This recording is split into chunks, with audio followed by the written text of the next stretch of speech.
তো হ্যালো বন্ধুরা, আজ আমি আপনাদের মাঝে হাজির হয়ে গেলাম আরও নতুন একটি ভিডিও নিয়ে।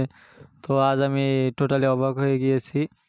আমার যে লক্ষা কবুতরের একটা বাচ্চা উঠছিল, সে বাচ্চাটা বড় হয়ে যাওয়ার পরে বাচ্চাটাকে আমি সরিয়ে দিই। তো তারপরে হঠাৎ করে আমি ওই দিনই রাত্রেবেলা পাখির ঘরে এসে দেখি যে আমার লক্ষা কবুতর আবার একটা ডিম দিয়ে দিছে। তো আমি নিতান্তই অনেক খুশি হয়ে যাই যে লক্ষা কবুতরের আবার একটা ডিম পেলাম। আশা করছি খুব তাড়াতাড়ি আরও একটি ডিম দিয়ে দিবে। ডিম দিলে অবশ্যই আমি আপনাদের মাঝে ডিমের ভিডিওটি উপস্থাপন করব। তো সেই পর্যন্ত আপনারা সকলেই আমার পাশে থাকবেন।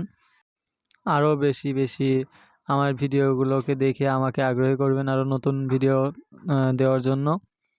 তো আজ এই পর্যন্তই, দেখা হবে নতুন কোনো ভিডিওতে। সে পর্যন্ত আল্লাহ হাফেজ।